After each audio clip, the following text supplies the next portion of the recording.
Hello, everyone. Thank you very much. So before our next talk, I'll say another thank you to one of our sponsors, our silver sponsor, Upwind. Thank you so much for sponsoring this event. Again, like I said, this couldn't happen without you. So without further ado, I'm introducing Curtis Hanson with a candid perspective on the cloud threat landscape, what's real, what's not, and what should change. Thank you very much.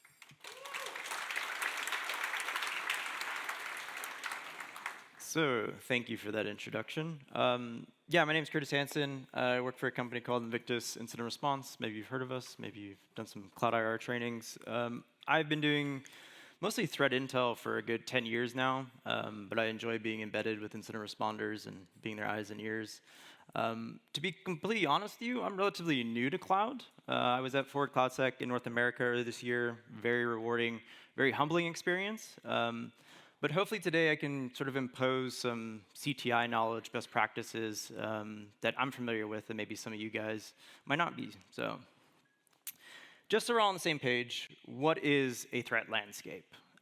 Basic definition, it's a 360 view of all the current threats out there, right? Usually derived from incident response cases, active telemetry, but they're real threats.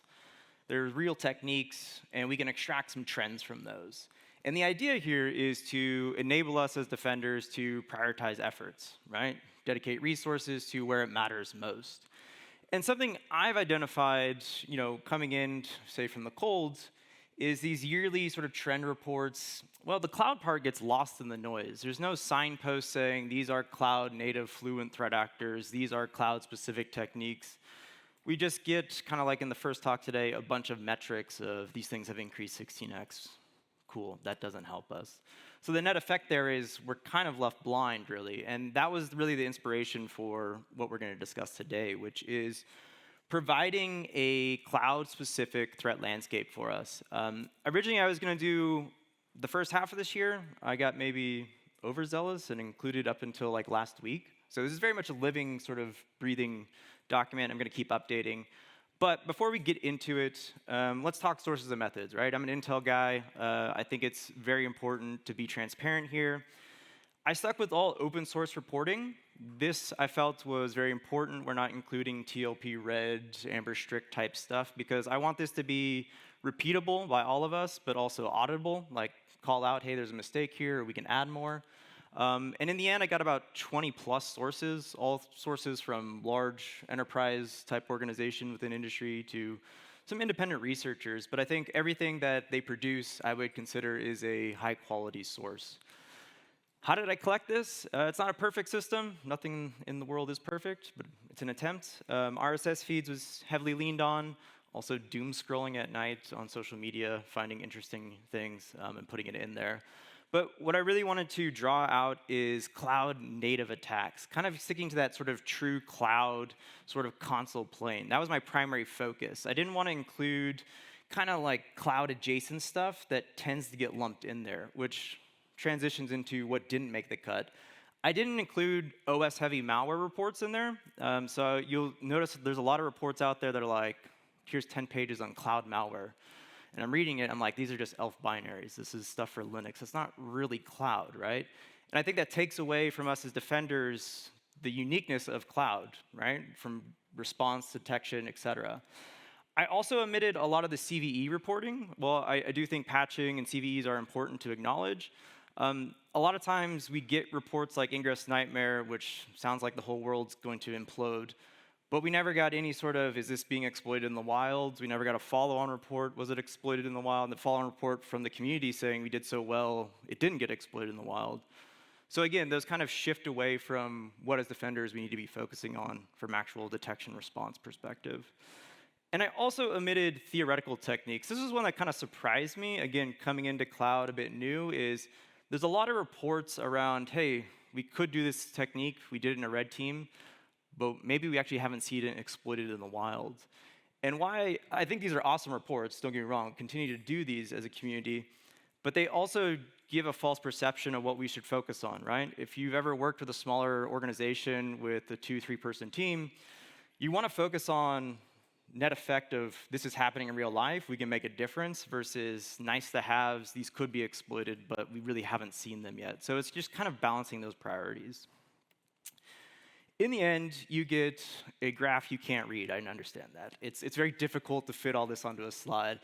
But you get 41 cases, and I think this is actually surprising to me. I was expecting maybe like 20 or 30.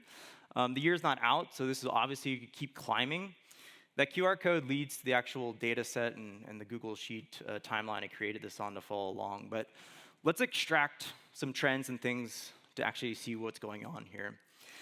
So we can see, I'm always interested in who's doing these attacks, and I should preface with the next couple slides, I simplify these ontologies. We can get very complex with ontologies and divide certain cyber criminals and different espionage and all this stuff, but I'm more practicality over perfection.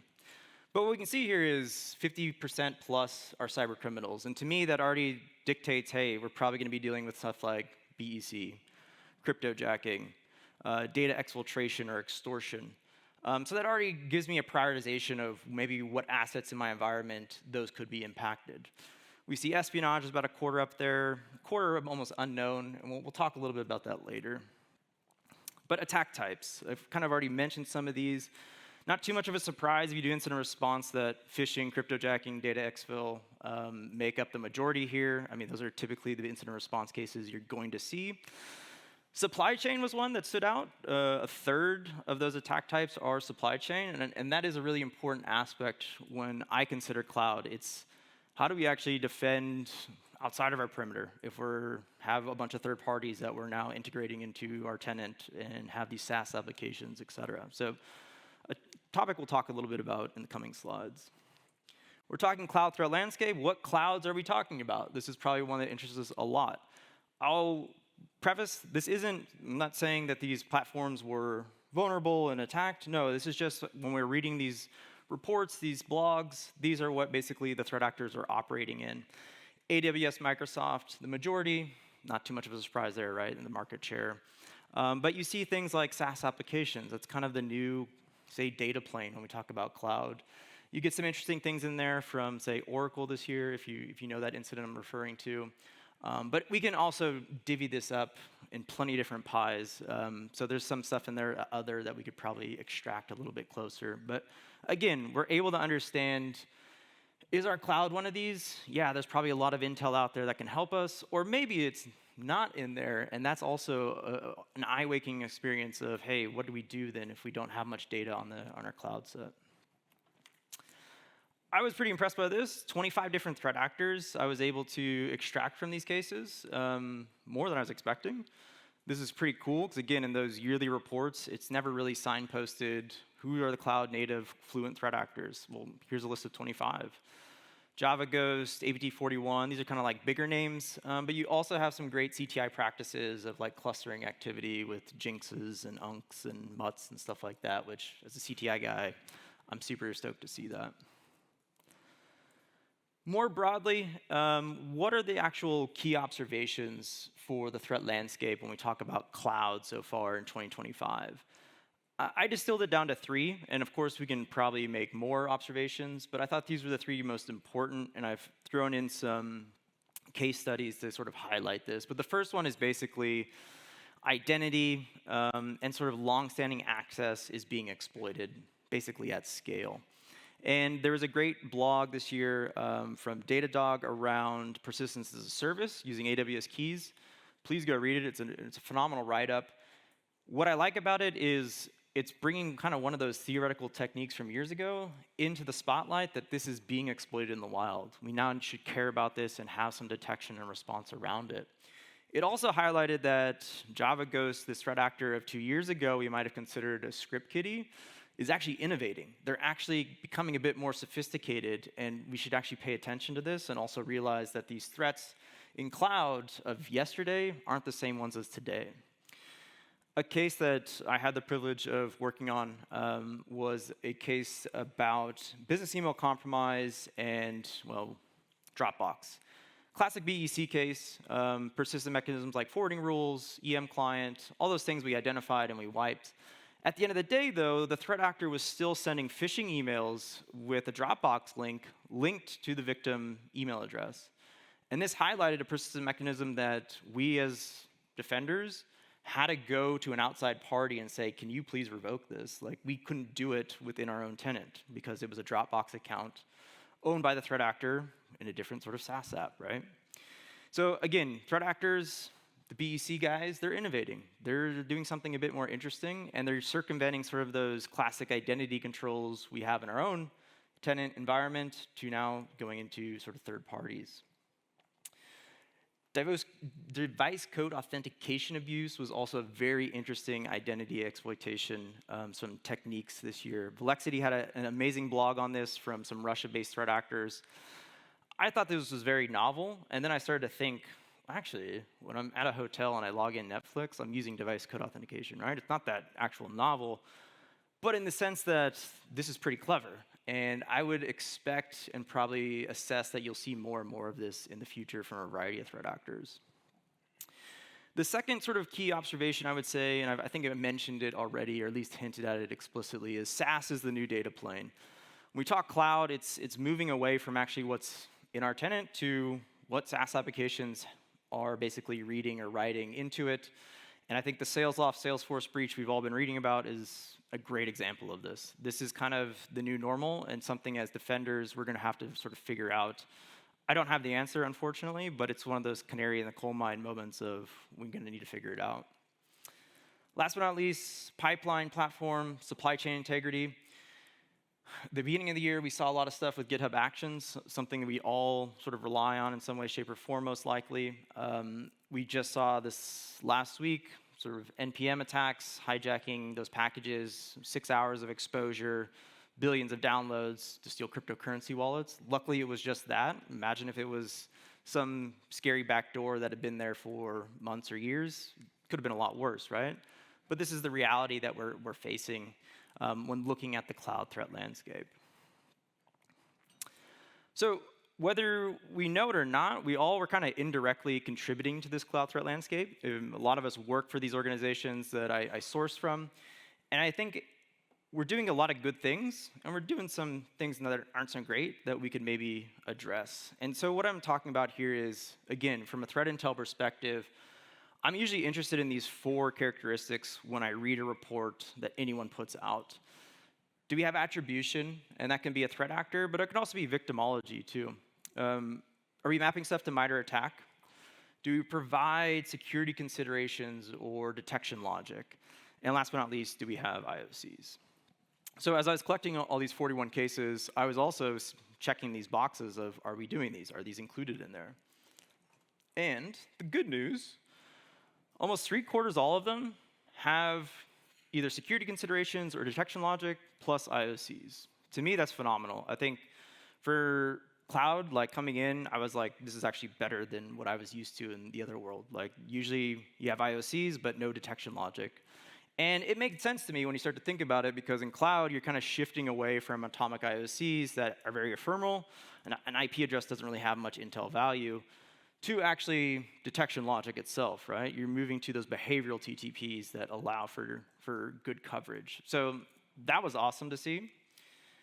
What was a bit concerning or a bit frustrating was attribution was sometimes missing. We didn't have a threat actor, so it's maybe not the biggest thing for a lot of us, but if you're ever an incident responder and you're having to report on an incident and they're like, who did this? And you're like, I don't know. I'm like, well, can you give us a name? Well, no, because the indicators I was reading in this blog don't actually have a name, so we'll make one up. And then it just creates different versions of truth, and you get down this whole path of stuff. But I didn't put this stat on here, but I would say a good 80 or 90% didn't even talk about attribution of victimology, which is one that I enjoy when I'm doing like a purple team or a threat profile assessment to understand, are these threat actors relevant for my organization? And we're just missing that almost completely. One thing I also noticed is there's a bit of silos in these reporting. So you'll see that some reports were very much written by detection engineers. I could spot that just by reading the article. And the others were more CTI focused, and then the ones I hate personally, marketing focused, and you're like, yes, this is very much marketer wrote this, with slapped some IOCs and image, and you're like, oh, I hate this. But so my sort of call to action here is break those silos down, right? This is a team effort. We all have a piece of the puzzle to sort of bring together and provide a solid sort of actionable report. So seeing that would be awesome. And I will say there was a big organization I could see reading beginning of this year to about May actually formalized some CTI program or hired a CTI manager because their reporting style became much more threat intel-y. And they went back and actually added threat actor names and stuff. So I was like, that's pretty cool. You can see that. So we are, as a community, adopting that and growing in that direction. So you guys ready for the ugly part? It's not me. It's the slide. Don't worry. So we don't like to map to MITRE ATT&CK. Only 1 in 5 cases had it, so 80% were missing. Someone told me, what does that say about MITRE? And yes, we can poke fun at them. It is difficult. MITRE ATT&CK to cloud doesn't really play nice, let's say. But I look at it and put the onus on us as a community. What does it say about us? Like, we're not even trying if we're only getting 20% coverage, right? 80% is missing. So we need to do a little bit better there. The other thing that I was a bit frustrated with was limited reporting from the big three. These cloud service providers have all the telemetry and visibility out there, and yet they rarely blog on cloud-specific threats. And that's also my hypothesis of why we have so much theoretical reporting out there. This could be used in a red team exercise, well, because we discovered it. Cool, that's great, but was it exploited in the wild? I don't know. Because these other guys actually do know, and they're not telling us. So this is also our call to action to kind of maybe put some pressure on them. So yeah, that's where we could definitely improve. And I leave this sort of action for us. What can we do better, and what can we maybe scale? And I will say, keep up the detections and considerations. It's amazing we're seeing that in 3/4 of all the reports out there. We can improve a little bit on the CTI reporting style, so maybe include a little bit more on attribution, include definitely more on attack. And I know attack is difficult to map in cloud. I get that. Attack is really meant for like the endpoint. But there are some cool platform-specific extensions out there. AWS has released something, if you know what I'm talking about. It's pretty awesome, actually. I commend them a lot on that. It'd be nice to see additional cloud platforms have extensions like that as well. And of course, break those silos down, right? Have some cross-functional reviews so we have sort of a one analyst voice. Marketing can be in there. They can get their thing in the end, but be led by sort of a detection engineering team or a threat intel team to really give us the value that we as defenders need. So I like to give back. I saw that we don't like mapping to MITRE, so I pulled my teeth for many weeks and mapped a lot of this to MITRE ATT&CK. It's not perfect, but it's a starting point. So we were at 20% coverage. Now we're at 80% coverage, and I'll continue when I find time to keep doing these things. But you have basically the attack technique, the threat actor that was observed abusing it, and the reference, so you can actually go and read the blog in depth. And I find this very useful, getting back to the whole point of having a cloud-specific threat landscape. It is about that missing sort of effect as a present. We're kind of blind. Where do we dedicate resources? Using MITRE ATT&CK, we can visually see that. We can actually have, at a macro level, some idea of where to maybe target mitigations, where to target detections, where response playbooks can be hardened. So you can take all these, throw it into Attack Navigator, and start to break out what was observed the most in this year. So probably not a surprise, cloud accounts being used and abused the most. But it goes all the way down. You might find smaller ones that in your environment you had no idea that this technique was being abused, and maybe that gives you some direction to actually, well, remediate it. This is all on our GitHub. I'll make these slides available too, but this is a living document. I do a bunch of stuff on a daily basis, so I would love to dedicate more time to maintaining this. So bear with me if it's not up to date on a weekly or monthly basis. I'll get to it. But also, if you guys want to contribute, give feedback, please do. That is, we're part of the community here. Good Intel analyst always says, give me the critical bits.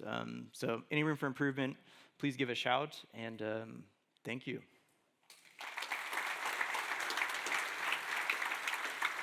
Thank you, Curtis. Have we got time for some questions? Any in the room? Yeah. Hello.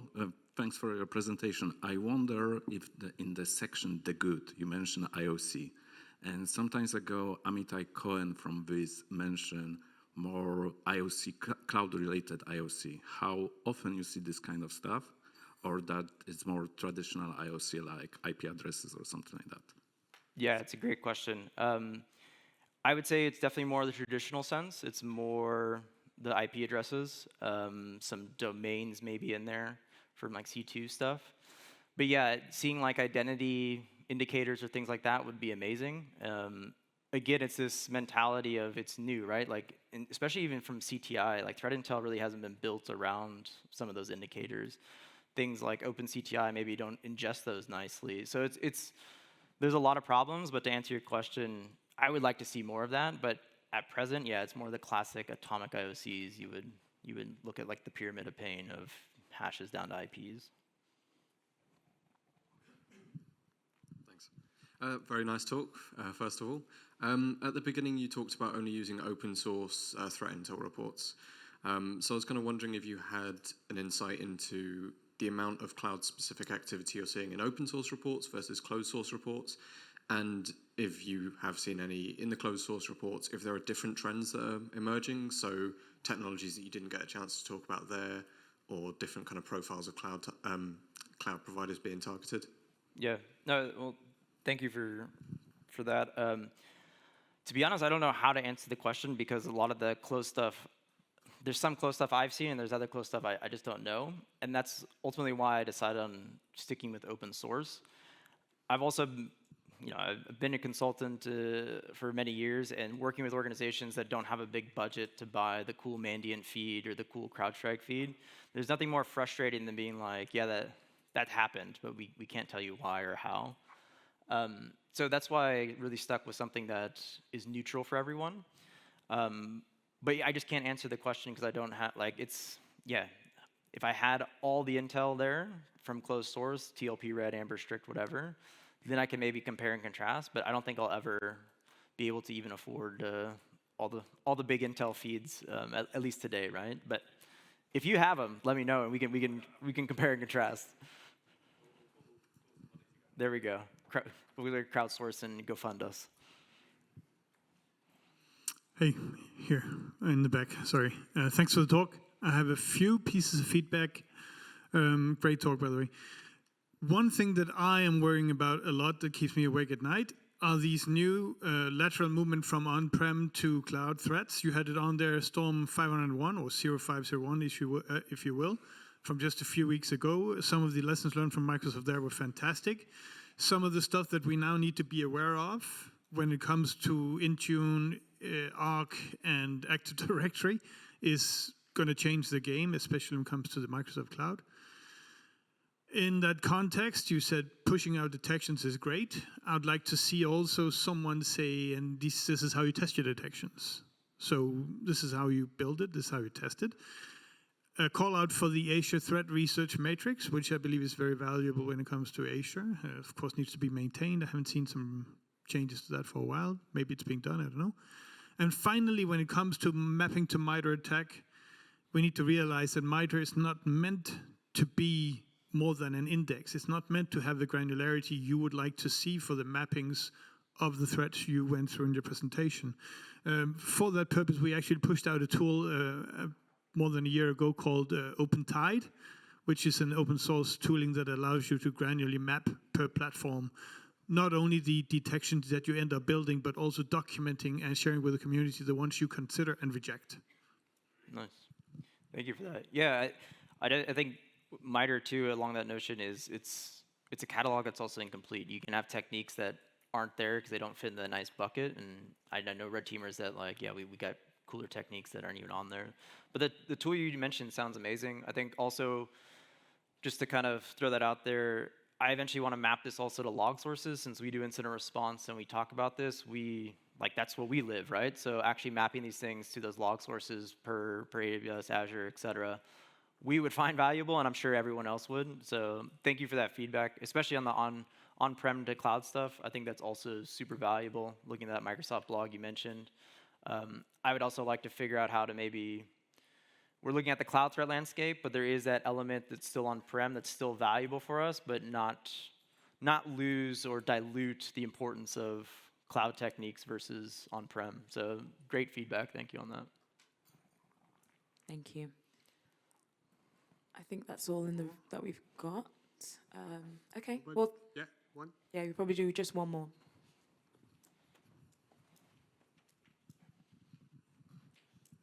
Thank you for your talk. Quick question. I have two actually. In the cloud types, you did mention you have the Azure, Google Cloud, but you also mentioned containers. So what were you referring to on that? And then the second question on prioritization for at least these kind of threat actors, or what sort of vulnerabilities that you want to address first. Did you think of, for example, you can utilize EPSS, or exploit protection scoring system as an example, to be able to do the prioritization? Thank you. Yeah. So your first question, most of the container stuff, a lot of it's Kubernetes, to be completely honest. There's other stuff that it's containerized, like in the blog itself, and sometimes it's not actually explicitly clear, is this a S3 blob, is this, it doesn't actually say, so sometimes that gets lumped into other. Again, it's not a perfect ontology, I'll be the first to admit. We can definitely, if we spend more time, probably break those out to be more specific. To your second question, I'm very much a threat actor focused perspective. So yes, vulnerabilities matter, but at the end of the day, threats and vulnerabilities are two different things. And a threat actor can exploit a vulnerability, and that vulnerability they might exploit could have a CVSS score of 10.0 or something like that, and then that changes the risk, right? Because risk is based on vulnerabilities and threats. So it is something maybe to examine a bit further of how you might prioritize, but I really want to stick from that threat actor focus as the center and then go from there, if that makes sense. Yeah. Thank you very much, Curtis. Great talk. Thank you so much. Thank you.